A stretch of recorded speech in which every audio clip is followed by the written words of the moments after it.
మీ ఇంట్లో శంఖం పూల చెట్టు ఉంది.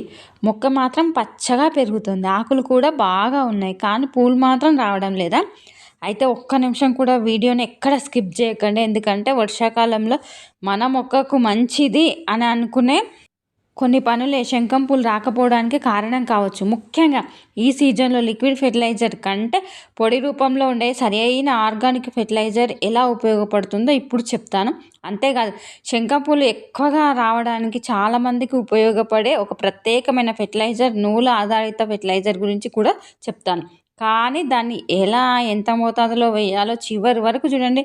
ఇక్కడే అస్సలు ట్విస్ట్ ఉంది. హాయ్ అండి, వెల్కమ్ టు మై ఛానల్. అందరికీ నమస్తే. మన ఇంట్లో అందంగా కనిపించే మొక్కలో శంఖం పూల మొక్క ఒకటి అనమాట. దీనికి వచ్చే నీలి కలర్ పూలు, ఉదా రంగు పూలు చూడడానికి చాలా అందంగా ఉంటాయి. కానీ చాలామంది ఎదుర్కొనే సమస్య ఏంటంటే మొక్క మాత్రం విపరీతంగా పెరుగుతుంది, కానీ పూలు మాత్రం తక్కువగా వస్తాయి. అది ఎందుకు జరుగుతుంది?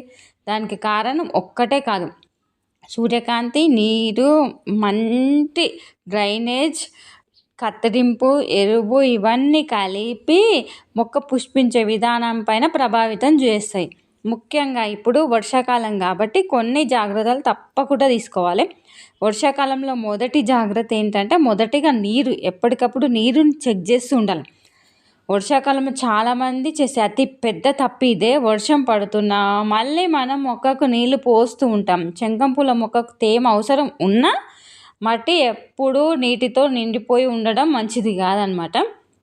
కాబట్టి వర్షం బాగా పడిన రోజుల్లో అదనంగా నీరు పోయాల్సిన అవసరం ఉండకపోవచ్చు.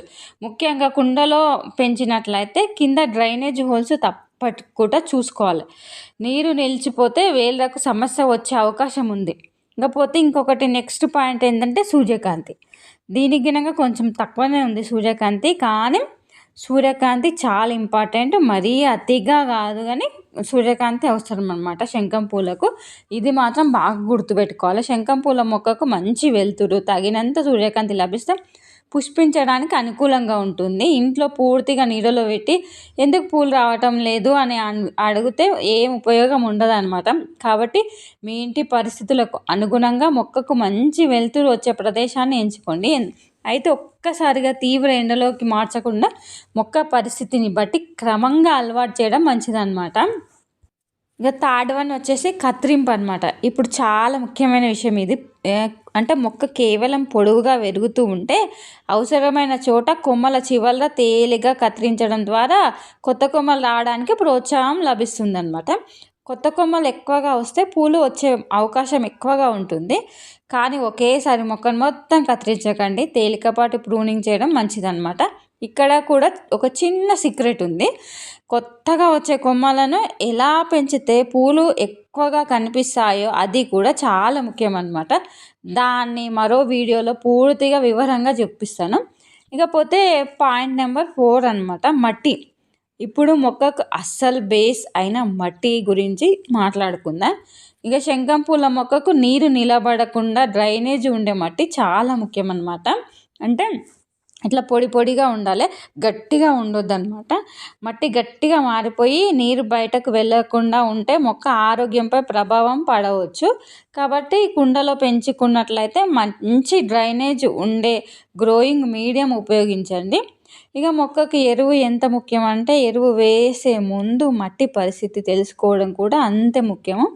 ఇక వర్షాకాలంలో లిక్విడ్ ఫెర్టిలైజర్ కంటే పొడి ఫెర్టిలైజర్ చాలా మంచిది.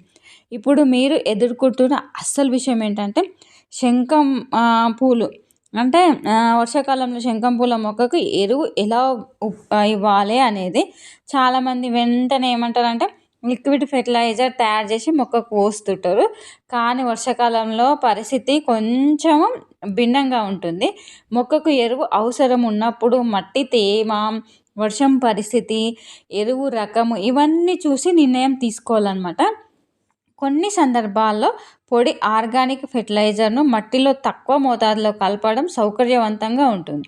కానీ ఇక్కడ ఒక ముఖ్యమైన విషయం ఏంటంటే, పొడి ఫెర్టిలైజర్ అంటే ఎక్కువ వేస్తే పూలు ఎక్కువ వస్తాయి అని అనుకోవద్దు.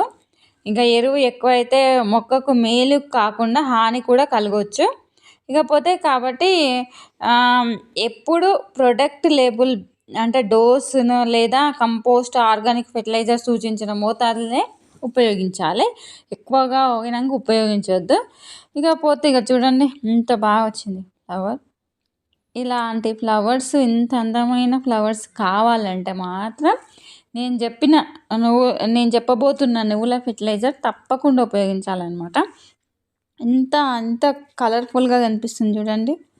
ఇంత కలర్ఫుల్, ఇలాంటి కలర్ఫుల్ ఫ్లవర్స్ కావాలి అంటే మాత్రం తప్పకుండా నేను చెప్పిన ఫెర్టిలైజర్ ఉపయోగించండి. తప్పకుండా రిజల్ట్ ఉంటుంది. చాలా మంచి ఫెర్టిలైజర్ అనమాట. చూడండి ఇప్పుడైతే ఏం ఫ్లవర్స్ లేవు కదా, నేను నువ్వుల ఫెర్టిలైజర్ ఇప్పుడు వేయాలని, ఇది వేసే ముందు మాత్రం ఇట్లా మట్టిని మాత్రం లూజ్ చేసుకోవాలి. ఇంకొకటి ఏంటంటే నువ్వులను ఎంచుకునేటప్పుడు, అంటే నువ్వుల పొడి చేసేటప్పుడు మాత్రం ఏం చేయాలంటే కొన్ని జాగ్రత్తలు తీసుకోవాలి. అదేంటంటే కొంచెం నువ్వులను పొడి చేసే ముందు బాగా ఎండలో పెట్టాలి. ఎందుకంటే అందులో ఆయిల్స్ అనేది ఇటు కుండీలో వేసినప్పుడు చీమలు వచ్చే అవకాశం ఉంటుంది, ఇంకా కొంచెం హాని చేసే అవకాశం ఉంటుంది అనమాట. అందువల్లనే బాగా ఎండబెట్టాలి. ఎండబెట్టినప్పుడు ఇట్లా పిండిని చూస్తే ఇట్లా డ్రై లాగా ఉండాలి, ఇట్లా ముద్దలాగా ఉండొద్దు అనమాట. అప్పుడు చాలా బాగా యూస్ఫుల్ అవుతుంది అనమాట. ఈ టిప్ మాత్రం బాగా దృష్టిలో పెట్టుకోండి. ఇంకొకటి ఏంటంటే ఇగో ఇట్లా మట్టిని ఇట్లా కొంచెం తీయండి ఆ పొడి వేసే దగ్గర.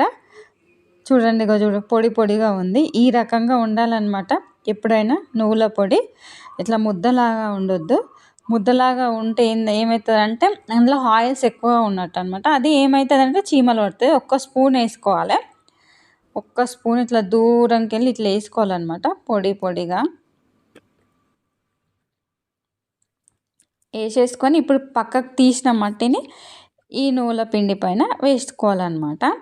ఇది చాలా బాగా పనిచేస్తుంది. ఇది పూల మొక్కకు ఆర్గానిక్ ఫెర్టిలైజర్ అనమాట. అయితే అవసరమైనప్పుడు తేలికపాటి ప్రూనింగ్ చేయండి. అయితే ఇట్లాంటి జాగ్రత్తలన్నీ పాటిస్తూ ఉంటేనే మొక్క మంచి పూలతో అందంగా మారుతుంది అనమాట. తప్పకుండా ఇలాంటివన్నీ జాగ్రత్తలు పాటిస్తూ ఉండండి. ఇకపోతే మీరు గినంగా మీ ఇంట్లో ఎలాంటి ఫెర్టిలైజర్స్ ఉపయోగిస్తుర్రు అనేది నాకు కామెంట్ రూపంలో తెలియజేయండి. అప్పుడైతేనే నేను నెక్స్ట్ మీకు ఇంకా ఎలాంటి ఫెర్టిలైజర్ ఉపయోగించాలో నేను క్లియర్గా చూపిస్తాను అనమాట. ఇకపోతే ఎక్కువగా ఒక్కటే ఫెర్టిలైజర్ ఉపయోగించకండి, డిఫరెంట్ ఫెర్టిలైజర్స్ ఉపయోగించండి. ఇంకో ముఖ్యమైన జాగ్రత్త ఏంటంటే మొక్క కాండానికి లేదా వేళ్ళకి నేరుగా ఎక్కువ కాన్సన్ట్రేషన్ ఫెర్టిలైజర్ వేయకండి. ఇకపోతే మొక్క చుట్టూ మట్టిలో తగినంత దూరంలో తక్కువ మోతాదులో ఉపయోగించడం మంచిది. అలాగే ఎరువు వేసిన వెంటనే భారీ వర్షం పడుతుందని తెలిసిన పెద్ద మోతాదులో వేయకండి. వర్షాకాలంలో ఇట్లాంటి ఫెర్టిలైజర్స్ వేసినప్పుడు వాతావరణ పరిస్థితిని చూసి ఎరువు వేయడం చాలా ముఖ్యం అన్నమాట. ఇంకో విషయం ఏంటంటే పూలు తగ్గడానికి మరో కారణం ఏంటంటే మొక్కను చూసి ఆకులు బాగా ఉన్నాయి అనుకుంటే మొక్క చాలా హెల్తీగా ఉంది అని మాత్రమే అనుకోకండి. కొన్నిసార్లు ఏమవుతుందంటే మొక్క ఈ వెజిటేటివ్ గ్రోత్ మీద ఎక్కువ దృష్టి పెట్టి ఆకులు కొమ్మలు ఎక్కువగా పెంచవచ్చు. అప్పుడు మనకు కావాల్సిన పుష్పాలు తక్కువగా కనిపిస్తాయి. అందుకే ప్రూనింగ్, సన్లైట్, వాటరింగ్, ఇక న్యూట్రిషన్స్ ఇవన్నీ బ్యాలెన్స్ చేయాలన్నమాట. ఇప్పటి వరకు చెప్పింది మొక్కకు సాధారణ కేర్, కానీ శంఖం పూల మొక్క గురించి చాలామందికి తెలియని ఒక అద్భుతమైన విషయం ఉంది. ఈ మొక్కలో పూల రంగు, పూల ఆకారం మాత్రమే కాదు, దీనికి సంబంధించిన కొన్ని ఆసక్తికరమైన ఫ్యాక్ట్స్ ఉన్నాయన్నమాట.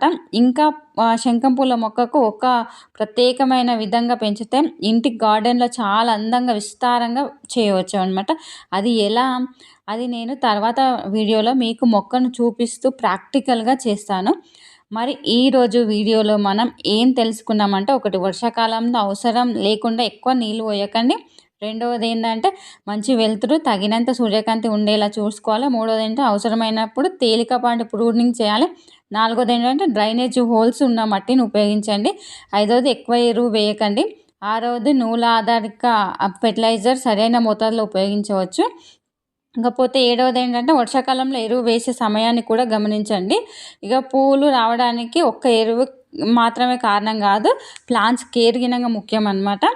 కానీ ఇంకా అసలు విషయం మిగిలే ఉంది. శంఖం పూల మొక్కకు పూలు ఎక్కువగా కనిపించాలంటే కొమ్మలను ఎక్కువగా ఎక్కడ కత్తిరించాలి, ఎప్పుడు కత్తిరించాలి, ఎలాంటి కొమ్మలకు అసలు కత్తిరించకూడదు, మరియు శంఖం పూల మొక్క గురించి చాలామందికి తెలియని అద్భుతమైన విషయాలేంటి, ఇవన్నీ నేను తర్వాత వీడియోలో మొక్కను చేతిలో పట్టుకొని ప్రాక్టికల్‌గా చూపిస్తాను. కాబట్టి ఆ వీడియో మిస్ కాకుండా ఇప్పుడే సబ్స్క్రైబ్ చేసుకోండి.